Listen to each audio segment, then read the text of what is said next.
बिस्मिल्लाहिर्रहमानिर्रहीम। अस्सलाम वालेकुम स्टूडेंट्स। आज हमारा टॉपिक है difference between micro and macro economics. Micro economics, सबसे पहले माइक्रो इकनॉमिक्स क्या होती है? Micro economics is the study of economic behaviour of individual decision making units such as individual consumer, resource owners and business firms etcetera.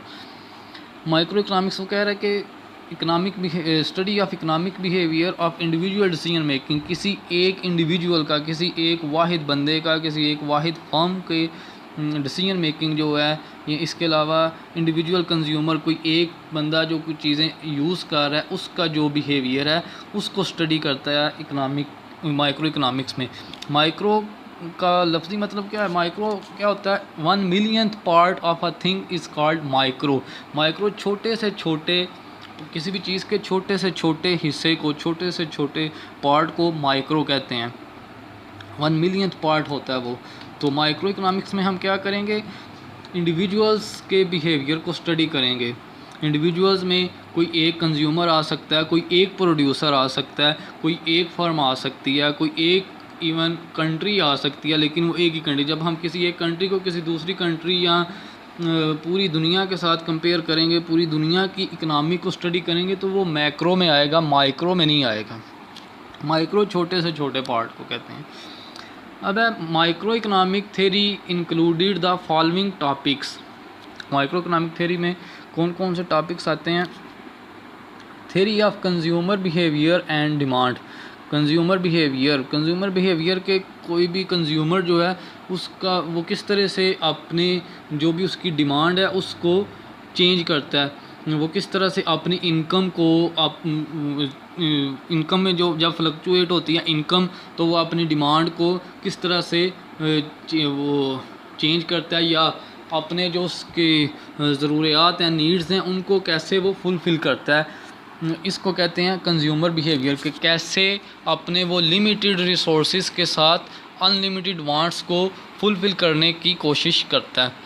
आ गया theory of production की theory ये होती है कि कितनी कॉस्ट लग रही है। प्रोडक्शन थ्योरी में क्या किया जाता है कि कॉस्ट को कोशिश की जाती है मिनिमाइज़ किया जाए, ठीक है।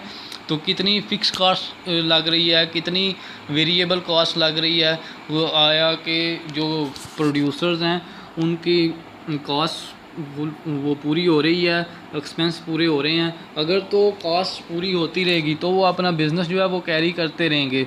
कॉस्ट जब तक पूरी होती रहती है तो बिज़नेस को वो रन करते रहते हैं। जब बिज़नेस प्रॉफिट नहीं दे रहा, इवन कॉस्ट भी पूरी नहीं हो रही, तो फिर वो बिज़नेस को बंद करने की तरफ मूव कर जाते हैं।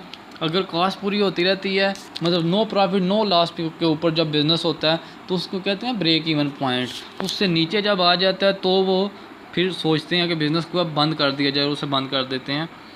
Theory of firms behaviour. Firms का जो बिहेवियर होता है, फर्म में क्या होता है कि बाज़ दफ़ा कोई कंपनी है, उसमें किसी एक इलाके में वो एक ही कंपनी चीज़ बना रही होती है, तो उसको मनापली होती है, इजारादारी होती है उसको।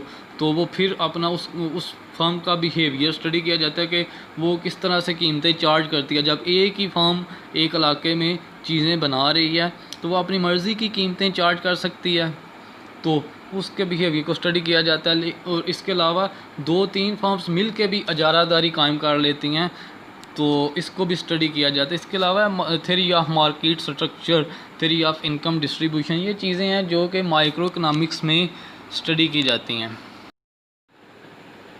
अब हम बढ़ते हैं मैक्रो इकनॉमिक्स की तरफ। मैक्रो इकनॉमिक्स की डेफिनेशन है, it is also known as economics of aggregates because it applies to the study of aggregate demand, aggregate supply of goods and services, employment level, savings, investment, consumptions, etc. क्या कह रहा है वो कि macro economics जो है वो aggregate को स्टडी करती है, वो इंडिविजुअल्स को स्टडी नहीं करती, बल्कि एज अ होल चीज़ों को स्टडी किया जाता है मैक्रो इकनॉमिक्स में। Because it applies to the study of aggregate demand, aggregate supply of goods and services. क्या होती है? किसी एक बंदे की डिमांड की बात नहीं वो कर रहा किसी एक इलाके की, किसी एक कंट्री की डिमांड की वो बात कर रहा है, किसी एक कंट्री की सप्लाई की वो बात कर रहा है। एज अ होल किसी इंडिविजुअल की नहीं बात कर रहा, बल्कि ज़्यादा लोगों की वो बात कर रहा है। And services, employment level, savings, investment. Employment level क्या होता है कि रोज़गार है जो वो कितने परसेंट है किसी एक मुल्क में, इसको स्टडी किया जाता है। सेविंग्स को स्टडी किया जाता है किसी मुल्क के, इन्वेस्टमेंट को स्टडी किया जाता है, कंजम्पशन। अब किसी एक बंदे की इन्वेस्टमेंट या किसी एक बंदे की सेविंग, किसी एक बंदे की कंजम्पशन की बात नहीं वो कर रहा, बल्कि ज़्यादा लोगों की बात कर रहा है एज आ होल। मतलब वो किसी एक प्रोविंस के हो सकते हैं या किसी एक कंट्री के हो सकते हैं।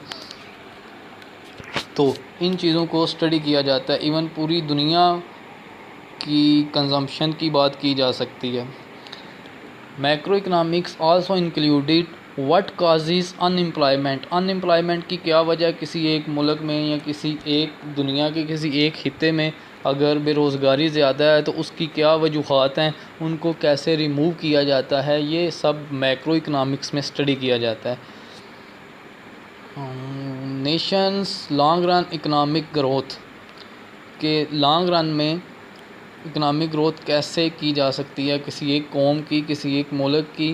जो इकनॉमिक ग्रोथ है, इकनॉमिकली किसी एक मुल्क को अगर स्ट्रॉन्ग करना है, इकनॉमिकली उससे ऊपर लेके आना है, तो लॉन्ग रन में कौन से पॉलिसीज़ बनाई जाएं और उनको इम्प्लीमेंट किया जाए कि लॉन्ग रन में फ़ायदा मिले। इसके अलावा government policies to improve nation's economic growth. क्या गवर्नमेंट की जो पॉलिसीज़ होती हैं उनको इकनॉमिक ग्रोथ में मतलब अपना किरदार अदा कर सकती हैं, उनको अप्लाई किया जा सकता है, नहीं किया जा सकता, उसके क्या आउटकम्स होते हैं, ये सारी चीज़ें मैक्रो इकनॉमिक्स में स्टडी की जाती हैं। मैं एक दफ़ा रिपीट कर देता हूँ। माइक्रो इकनॉमिक्स में हम इंडिविजुअल्स को स्टडी करते हैं और इसमें हम स्टडी करते हैं किसी एक बंदे की डिमांड, किसी एक बंदे की सप्लाई, किसी एक बंदे की जो ज़रूरियात हैं उनको स्टडी किया जाता है माइक्रो इकनॉमिक्स में, जिसे हम कह रहे थे कि 1 millionth part of a thing. तो उसमें हम क्या स्टडी करते हैं कि माइक्रो इकनॉमिक्स में कि कैसे कोई एक कंज्यूमर जो है, कोई एक इंडिविजुअल जो है वो अपने लिमिटेड रिसोर्सेज से अपनी अनलिमिटेड वांट्स को पूरा करने की कोशिश करता है। लेकिन मैक्रो इकनॉमिक्स में हम किसी एक बंदे को, किसी एक इंडिविजुअल को स्टडी नहीं करते, किसी एक फर्म को स्टडी नहीं करते, बल्कि हम स्टडी करते हैं एक बड़े एरिए को स्टडी करते हैं। ठीक है, उसको मैक्रो इकनॉमिक्स कहते हैं। इसमें एज आ होल चीज़ों को स्टडी किया जाता है, किसी एक इंडिविजुअल को स्टडी नहीं किया जाता और उस एक इंडिविजुअल की बना पे रिज़ल्ट्स या आउटकम्स नहीं निकाले जाते।